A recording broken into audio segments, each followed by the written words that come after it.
இது ஒரு அழகான கதை. சிறியதாக இருந்தாலும் பெரிய கனவுகளைக் கொண்ட ஒரு பெண் குழந்தை. அவளின் பெயர் நிதி. புத்தகம் படிக்கவும் படங்களை வரையவும் எழுதவும் நிதிக்கு மிகவும் பிடிக்கும். ஒருநாள் அவள் தனது வீட்டின் மேல் மாடியில் உள்ள தனது அறையில் புத்தகத்தை கையில் வைத்து படித்துக் கொண்டிருந்தாள். அப்பொழுது அவள் தன் அறையின் அருகில் உள்ள ஒரு பழமையான அறையினுள் என்ன இருக்கும் என்று யோசித்துக் கொண்டிருந்தாள். அவளது அம்மா அவளை அந்த அறைக்குள் செல்லக்கூடாது என்று சொன்னது அவளுக்கு ஞாபகம் வந்தது. இருந்தாலும் அவள் அந்த அறையை நோக்கி நடந்தாள். ஒரு மரத்தினால் ஆன கதவை அடைந்தாள். உள்ளே நுழைந்ததும் உடன் அவள் கண்களில் தெரிந்தது அந்த மூடப்பட்டிருந்த பெட்டிதான். அந்த பெட்டியை அவள் திறந்தாள். உள்ளே பழைய புத்தகங்களை கிளறிக் கொண்டிருந்தபோது தூசியில் மூடப்பட்டிருந்த ஒரு சிறப்பு புத்தகத்தை கண்டாள்.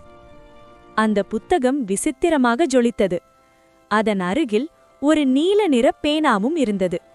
சாதாரண பேனா போல இருந்தாலும் அதிலிருந்து ஒரு மெலிதான ஒளி பறந்தது. நிதி இதை எடுக்கும்போது அவளுக்கே தெரியாமல் ஒரு சிறிய அற்புதம் நடந்தது. நிதி புத்தகத்தை திறந்தவுடன் அந்த பக்கங்கள் வெறுமையாக இருந்தன. ஆச்சரியப்பட்ட அவள் பக்கங்களை புரட்டி பார்த்தால் எதுவுமில்லை. ஆனால் அவள் பேனாவை எடுத்த தருணத்தில் உடனே அந்த புத்தகம் மென்மையான ஒளியில் பளபளத்தது.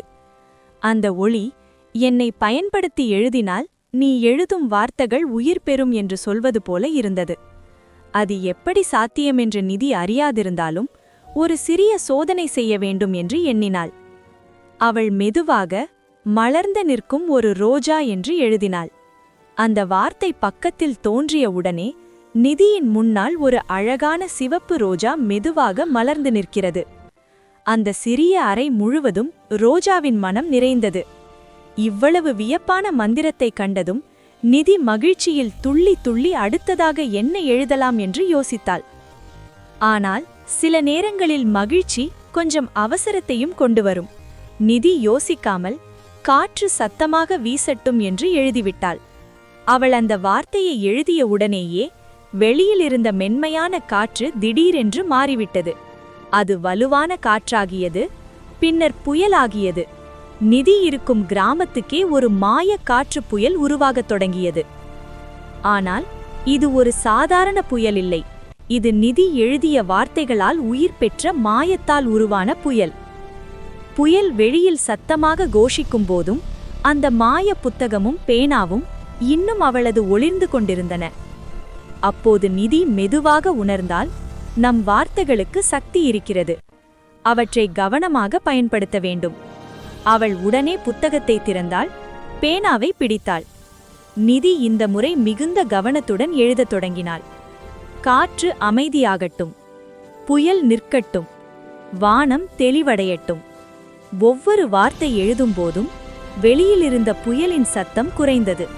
காற்றின் வேகம் மெல்ல மெல்ல குறைந்தது. இறுதியில் வானம் நின்றது. மீண்டும் அமைதி நிலவியது. நிதியின் மனமும் மெதுவாக அமைதியாகியது. சின்ன சின்ன அலைகளில் மிதக்கும் பின்னலாய் மழையின் துளிகள் ஜன்னலின் வழியே வழிந்தன. சூரியன் மீண்டும் ஒளிர்ந்தான். அந்த ஒளியில் நிதி புத்தகத்தையும் பேனாவையும் பார்த்தாள். அப்போதுதான் அவள் உள்ளத்தில் ஒரு பெரிய உண்மை பிறந்தது. நம் வார்த்தைகளுக்கு சக்தி இருக்கிறது. நாம் பேசுவதைப் போல நாம் எழுதுவதும் ஒரு பொறுப்பு. அந்த நாளிலிருந்து நிதி மந்திர பேனாவை பயன்படுத்தும்போது எப்போதும் யோசித்து கவனமாக எழுத கற்றுக்கொண்டாள். சிந்தித்து செய். வார்த்தைகளும் செயல்களும் ஒரு பொறுப்பு. நம் வார்த்தைகள் மற்றவர்களுக்கு நன்மையோ தீமையோ செய்யலாம். அதனால் நல்லதை சொல்வதும் நல்லதை எழுதுவதும் நம் கைகளில் உள்ள மந்திரம்தான்.